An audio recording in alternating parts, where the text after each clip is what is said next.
Good morning. Welcome to our Zoom worship service on pathways to healing and regeneration. My name is Ryan Uri, and I'm going to be your celebrant for today. Reverend Elizabeth is off for the day, so instead of the usual service, we'll be enjoying a pre-recorded service provided by the Unitarian Universalist Ministry for Earth.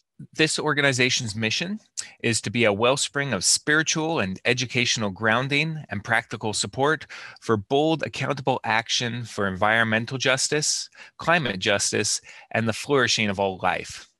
And let's begin with a musical prelude.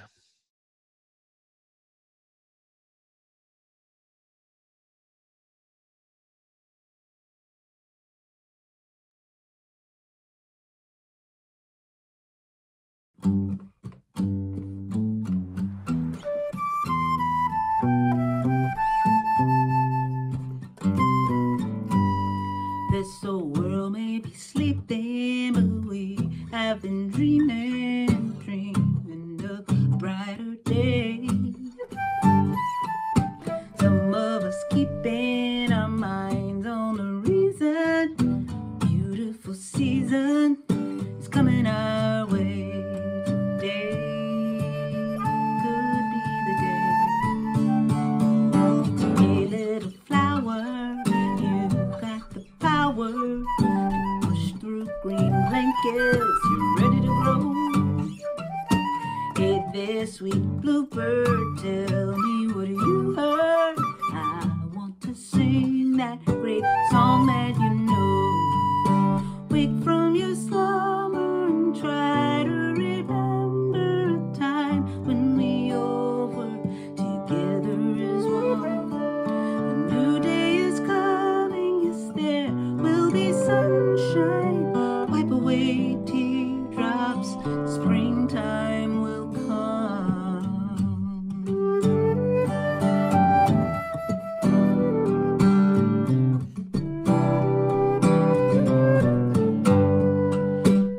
It's been so lonely, but that was only our chance to realize the love that we need.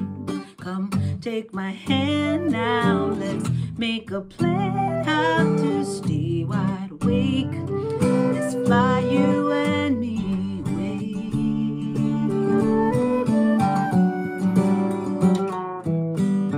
Wake from your slumber and try to remember a time when we all were together as one. A new day has come, tell me you feel the sun.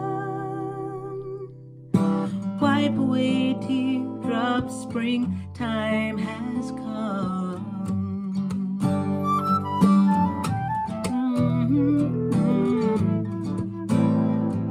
I'm wide awake now.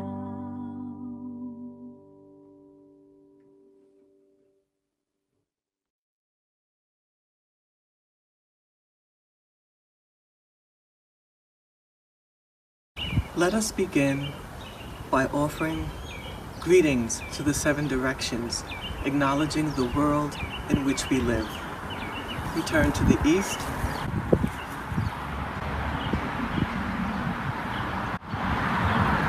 where the sun rises. We turn to the south for its warmth and energy. We turn to the west. That is where wisdom lies. We turn to the north to honor our ancestors. We turn to the earth and bless her always. We reach before the sky for all the gifts that he brings us. And we pray for the spirit that is within each of us.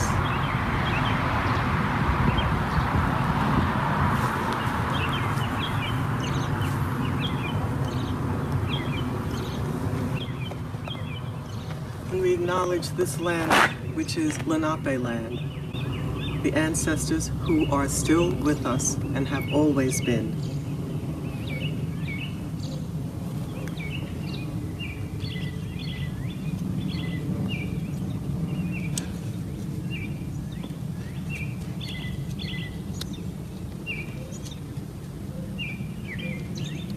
May their wisdom teach us that what we do impacts the seventh generation to come, so that they may again grow strong and lead us to wisdom. And now we will light the chalice.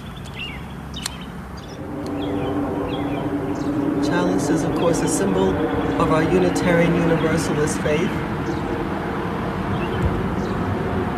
which looks to embrace the eighth principle.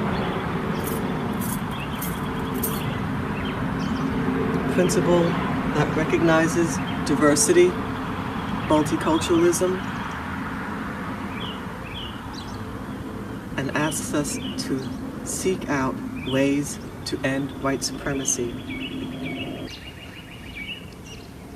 We honor all of the elements of the earth, the water from the spring, the feathers from the bird of the air, indicating air flow.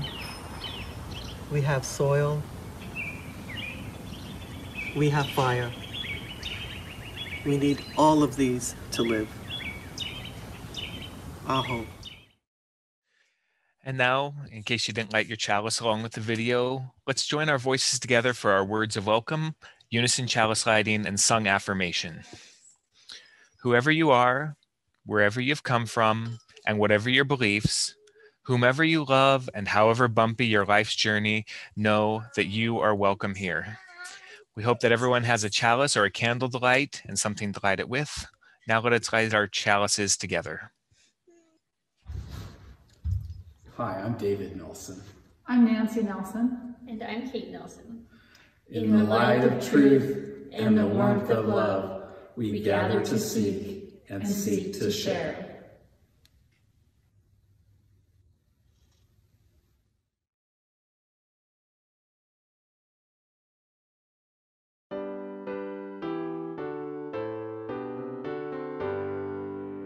From all that dwell below the skies, let songs of hope and love arise. Let beauty, truth, and good be sung in every land by every tongue.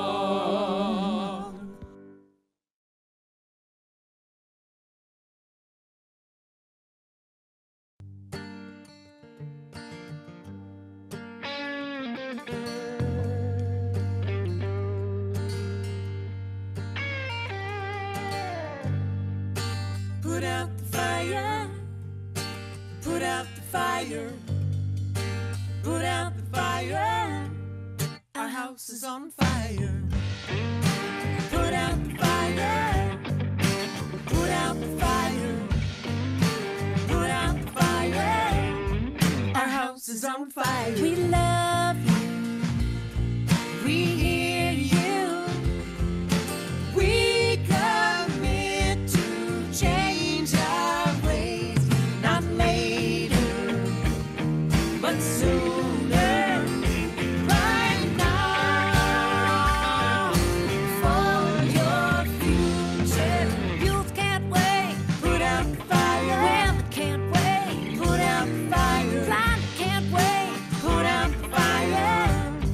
Our house is on fire. For our children, put out the fire. And their children, put out the fire. And their children, put out the fire. Our house is on fire. For songbirds, for clean air, for the oceans and the lakes. Not later, but sooner, right now,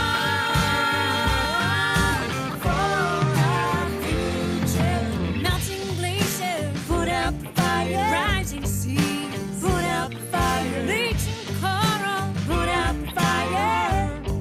Our house is on fire. Shrinking shoreline, put out the fire. Sinking island, put out the fire. Growing dry land, put out the fire. Our house is on fire.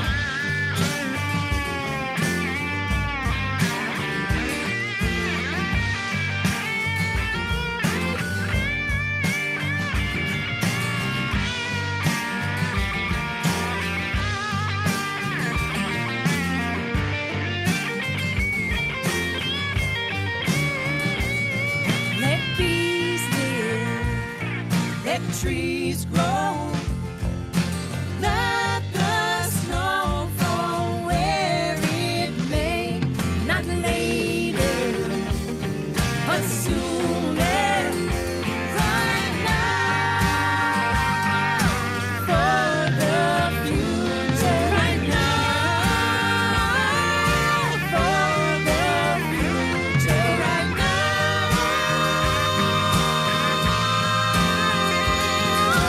We are here to put out the fire. This is how we put out the fire. Time is now, we put out the fire. Our house is on fire.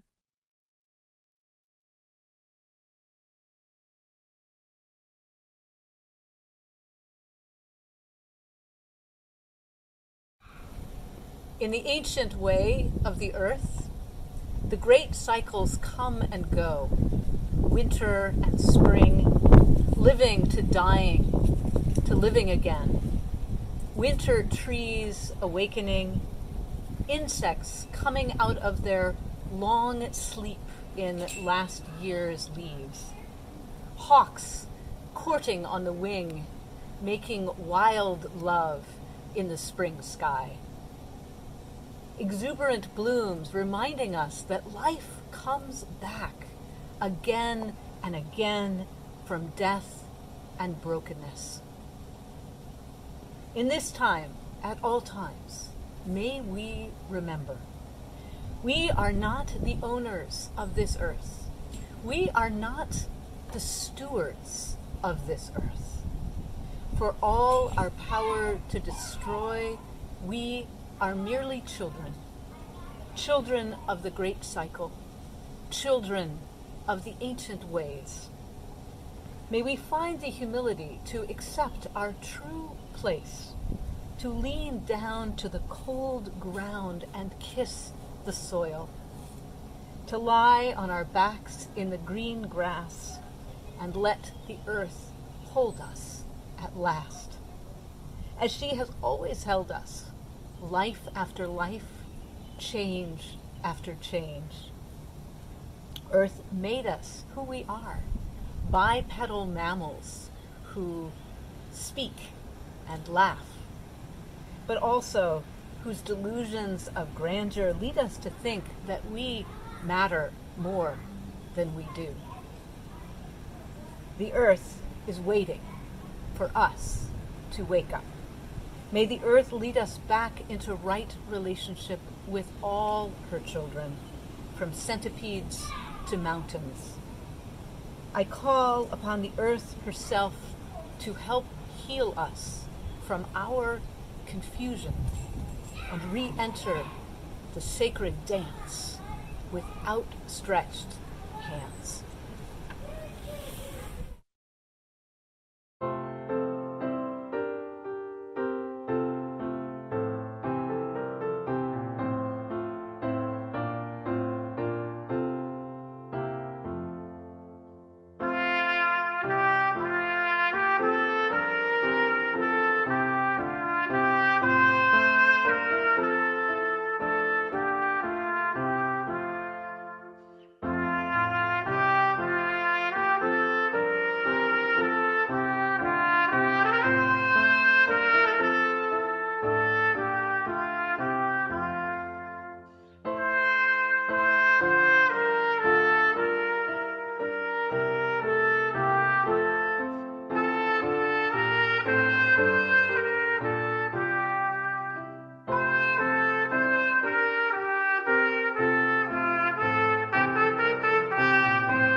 Today we have taken inspiration from Greta Thunberg, who was a young Swedish female autistic climate activist. The World Economic Forum in 2019 inspired the song by Emma's Revolution, Our House is on Fire, of Greta's speech.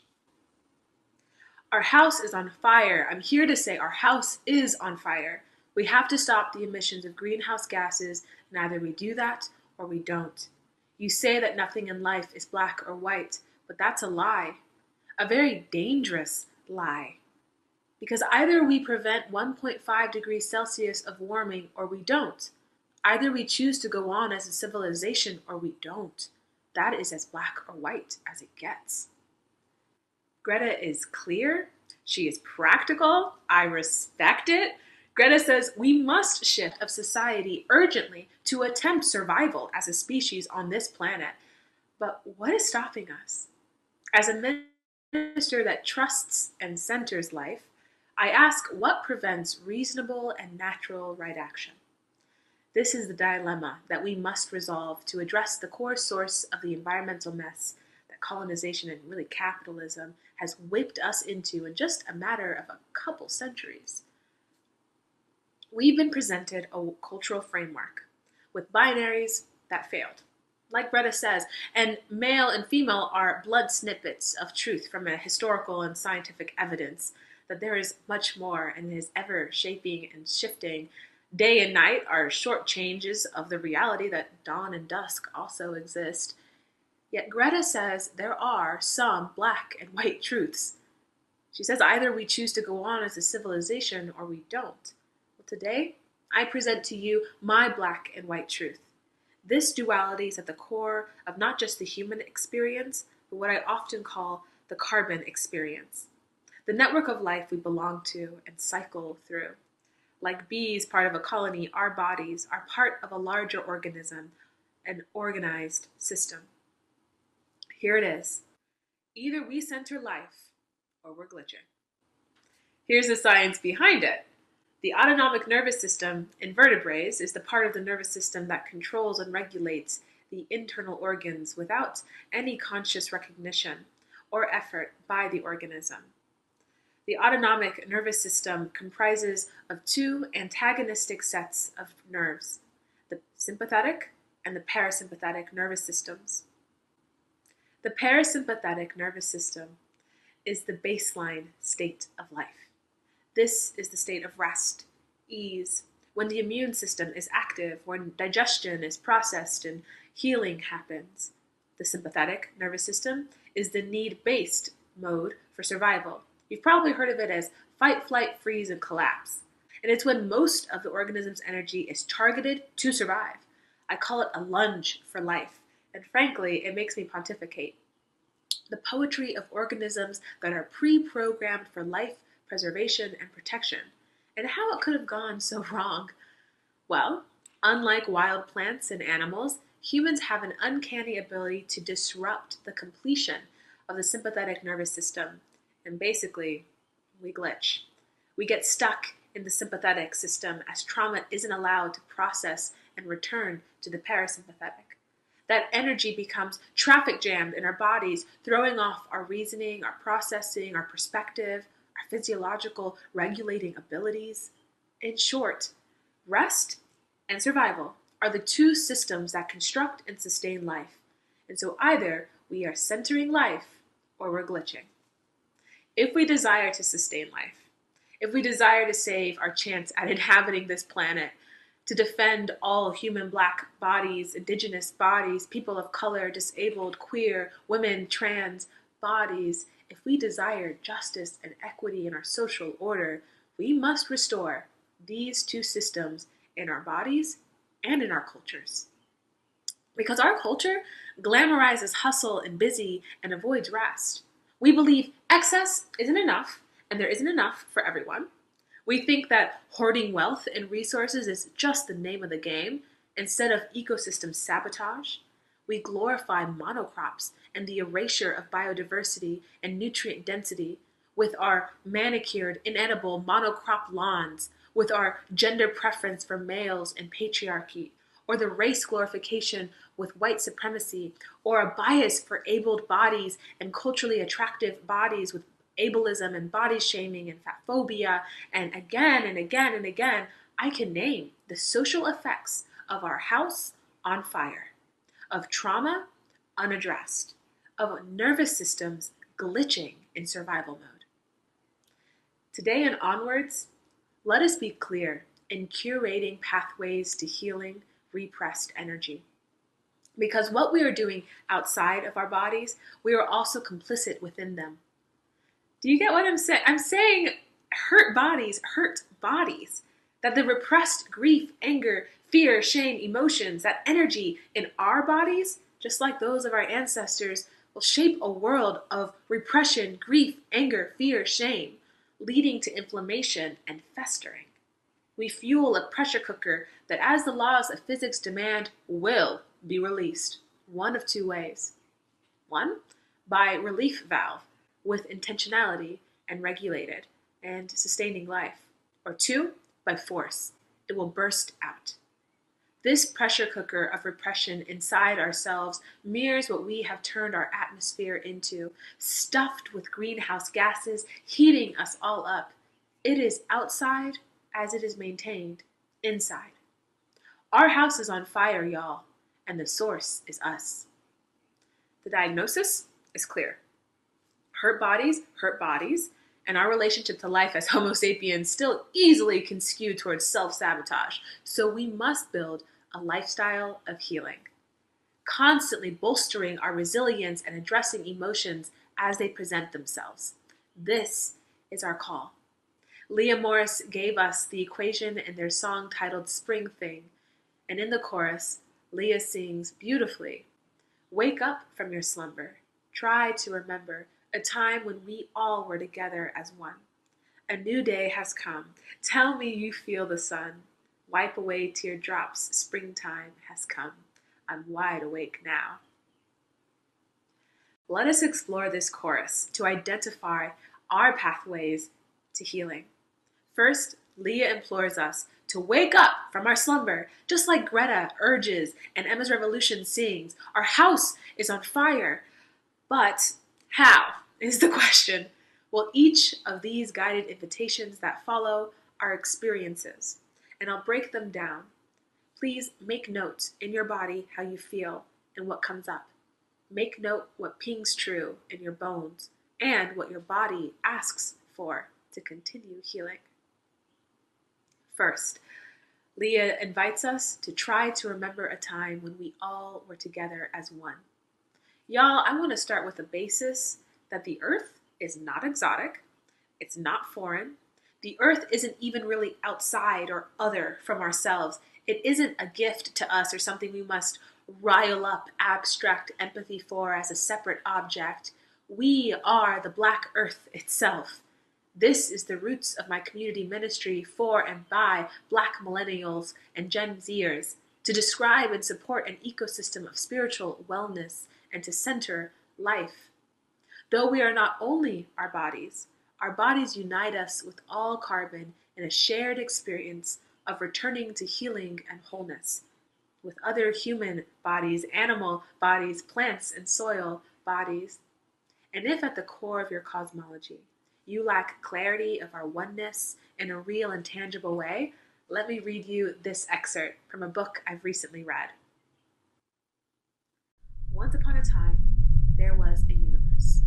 We're not sure about how it started or whether there is a reason, but we are pretty sure that during the first sliver of a trillionth of a second, it expanded very rapidly, so that for the most part, it looked the same in every direction and looked the same from every position. It was sameness everywhere, except that particles started to blip out of nothing due to random fluctuations caused by quantum effects. Maybe in space-time, we're still not sure about that. Then again, we're not super sure about this either, but for some reason, those particles formed more matter than antimatter. That process started to form structures, and from those structures, stars formed. Then the stars got old. Some of them died in super epic, rather fabulous fashion, and they exploded into supernova. making heavy elements like carbon and oxygen in the process. Those elements went on to be the basis for all life on Earth. Neil deGrasse Tyson quite beautifully says, "We are stardust brought to life by the universe so that the universe can figure itself out." Try and remember a time when we all were together as one, and do this often, my loves. Leah goes on, "A new day has come." Octavia Butler has rooted the ultimate truth of change throughout her Parable of the Sower series, where protagonist Lauren Olamina observes and explains a theology resilient and relevant in a chaotic and tragedy-filled society. Let's meditate on it.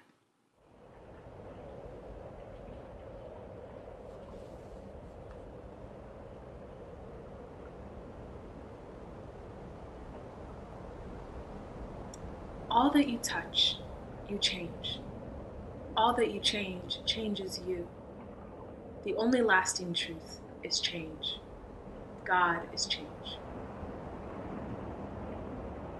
When you feel stiff-necked, when your mind is narrowed and limited in possibilities, when you are stuck in survival and need to disrupt the pattern of pain, remember, the lasting truth is change.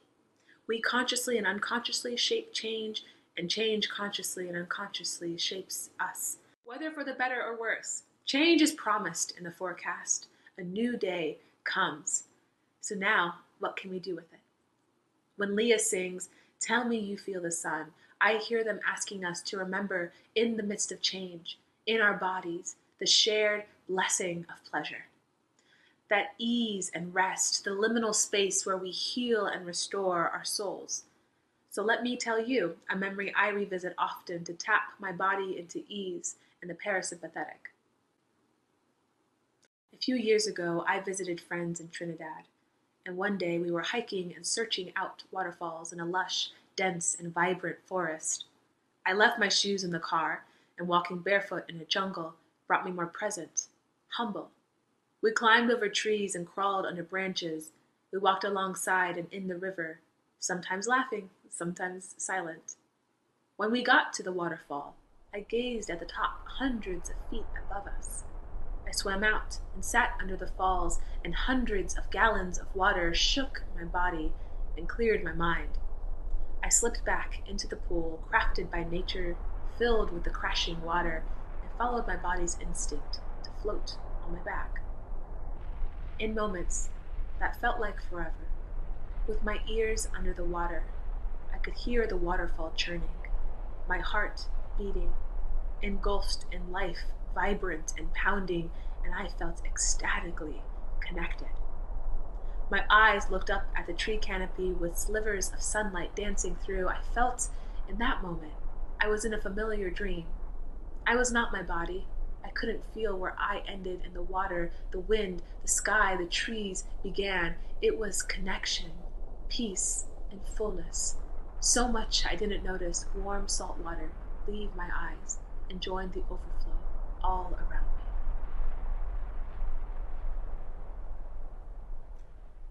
Beloveds, to one another and most importantly to your body, tell them when and how you feel the sun. Revisit it. Draw from this embodied well that needn't run dry. Next, Leah reminds us to wipe away teardrops. I hear in the harmony and lyrics the imperative to process our trauma. I'm not asking if you've exposed your nervous system to tragedy porn regularly, or if you slump under the weight of existential terror and anxiety with your friends. I'm not asking us to attempt centering life via shame or fear. When I ask, have you wiped your tears? I'm asking, have you explored self-sabotage trauma responses in you? It may very well be overwhelm or shame or terror. Have you sat with love and curiosity for your frenzy? Have you listened to the anxiety behind your desperation to flee? Have you ritualized and strengthened with practice your tolerance and skills for managing discomfort, even though you've learned to deny and avoid conflict like a pro? Have you sat with your anger until it revealed fear or sadness? Then, have you stayed as your body, your carbon-made, life pre-programmed body, witnessed as it processed the obstacles to wholeness and digested stuck and festering emotions? Have you gathered the wisdom from your bones and made an altar for them? Have you been with the pain human society has feared facing for centuries and survived, returning with the sureness that life returns to life? Wo ya ya. Have you wiped teardrops, beloved? If not, make haste in building a lifestyle of healing so you can install a pressure valve in your body, not only for this accumulated and the upcoming traumas that you will experience in your life, but also for all that is stored and eager for release from your ancestors who forgot or were obstructed from the way to healing. This is our teleological imperative, first to flourish, and second to heal any obstacle to flourishing. Finally, Leah sings, "Springtime has come, I'm wide awake now." In short, rinse and repeat. This is a lifestyle of remembering and returning, of processing and acknowledging. It is the motion from rest to survival and back again that we access the fullness of our life force energy. We are awake and able to put out the fire. So remember our oneness and the inevitability of change. Soak your body regularly in organic and earnest pleasure and rest. Make spiritual the lifestyle of healing. Then repeat, beloveds. Each one of us has the power to shape change and widen the pathways for healing for all life. May you remember you are beloved, and go forth and be love. May it be so.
All living substance, all substance of energy, being, and purpose are united and share the same destiny.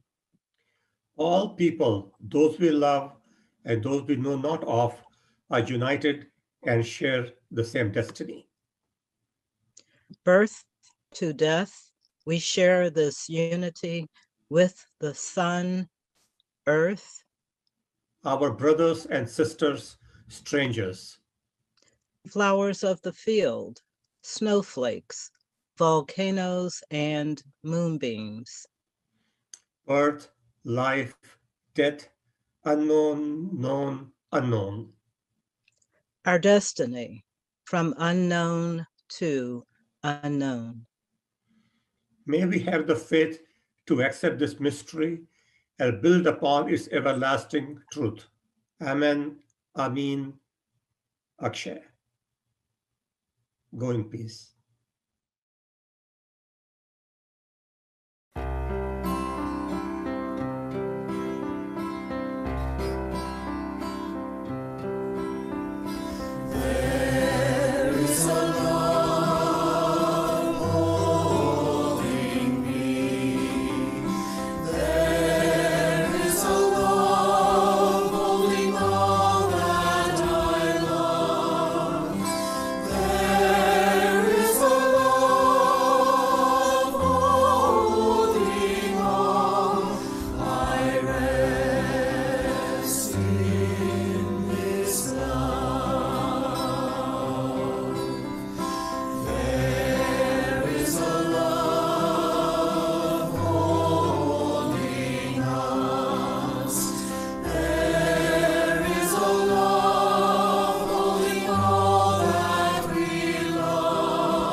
Please join me in extinguishing our chalices now with the words on your screen. We extinguish this chalice that it might glow gently in our hearts. May it light our paths as we leave this place. May it guide our way until we are together again.